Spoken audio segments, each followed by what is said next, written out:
The Rameswaram ಕೆಫೆಯಲ್ಲಿ bomb blast ಆಗಿತ್ತಲ್ಲ, ಈ ಪ್ರಕರಣಕ್ಕೆ ಸಂಬಂಧಪಟ್ಟಂತೆ ಎನ್ಐಎ ಅಧಿಕಾರಿಗಳು ತನಿಖೆಯನ್ನ ಮುಂದುವರಿಸಿರುವಂತದ್ದು. ನಿನ್ನೆ ಅಷ್ಟೇ ಚಿಕ್ಕಮಗಳೂರು ಮೂಲದ ವ್ಯಕ್ತಿಯನ್ನ ಬೆಂಗಳೂರಿನಲ್ಲಿ ಎನ್ಐಎ ಅಧಿಕಾರಿಗಳು ಬಂಧಿಸಿದ್ರು.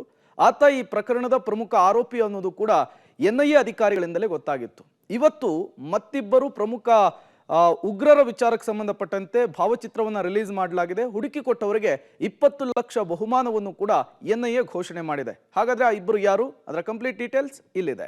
ಶಂಕಿತ ಉಗ್ರನ ತೀವ್ರ ವಿಚಾರಣೆ ನಡೆಸಿರುವ ಎನ್ಐಎ ಬೆಂಗಳೂರಿನಲ್ಲಿದ್ದುಕೊಂಡೇ ಶಂಕಿತರಿಗೆ ಸಪೋರ್ಟ್. ನಿನ್ನೆ ಅಷ್ಟೇ ಬೆಂಗಳೂರಿನ ರಾಮೇಶ್ವರಂ ಕೆಫೆ ಬಾಂಬ್ ಬ್ಲಾಸ್ಟ್ ಕೇಸ್ನ ಮುಜಾಮಿಲ್ ಶರೀಫ್ ಎಂಬಾತನನ್ನ ಬಂಧಿಸಲಾಗಿದೆ. 7 ದಿನ ಕಸ್ಟಡಿಗೆ ಪಡೆದು ಎನ್ಐಎ ಆರೋಪಿಯನ್ನ ತೀವ್ರ ವಿಚಾರಣೆಗೊಳಪಡಿಸಿದೆ. ವಿಚಾರಣೆಯ ವೇಳೆ ಮುಜಾಮಿಲ್ ಶರೀಫ್ ಕಳೆದ 1.5 ವರ್ಷದ ಹಿಂದೆ ಬೆಂಗಳೂರಿನ ಬಸವೇಶ್ವರ ನಗರದಲ್ಲಿನ ಚಿಕನ್ ಕೌಂಟಿ ರೆಸ್ಟೋರೆಂಟ್ನಲ್ಲಿ ಸಪ್ಲೈಯರ್ ಆಗಿ ಕೆಲಸ ಮಾಡ್ತಿದ್ದಂತೆ. ಸದ್ಯ ರೆಸ್ಟೋರೆಂಟ್ ಶಿಫ್ಟ್ ಆಗಿದ್ದು ಅದೇ ಸ್ಥಳದಲ್ಲಿ ಬೇರೊಂದು ಹೋಟೆಲ್ ಪ್ರಾರಂಭ ಮಾಡಲಾಗಿದೆ.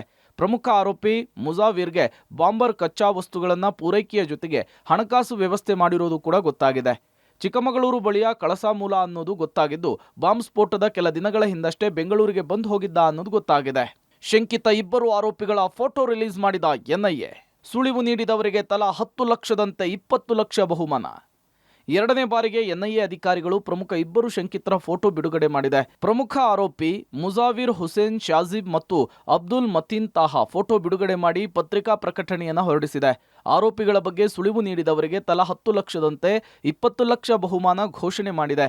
ಆರೋಪಿಗಳ ಬಗ್ಗೆ ಸುಳಿವು ನೀಡಿದವರ ಮಾಹಿತಿಯನ್ನ ಗೌಪ್ಯವಾಗಿಡಲಿದ್ದು ಯಾವುದೇ ರೀತಿಯ ಸಮಸ್ಯೆ ಆಗದಂತೆ ನೋಡಿಕೊಳ್ಳುವುದಾಗಿ ಎನ್ಐಎ ಅಧಿಕಾರಿಗಳು ಭರವಸೆ ಕೊಟ್ಟಿದ್ದಾರೆ.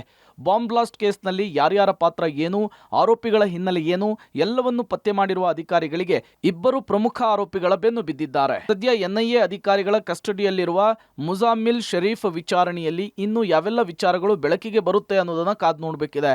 ಮತ್ತೊಂದು ಕಡೆ ಶಿವಮೊಗ್ಗ, ಬೆಂಗಳೂರು, ಚಿಕ್ಕಮಗಳೂರಿಗೆ ಶಂಕಿತರ ನಂಟಿರೋದು ಗೊತ್ತಾಗಿದ್ದು ಆ ನಿಟ್ಟಿನಲ್ಲಿ ತನಿಖೆಯನ್ನ ಮುಂದುವರೆಸಿದ್ದಾರೆ. Umesh, crime bureau, public TV.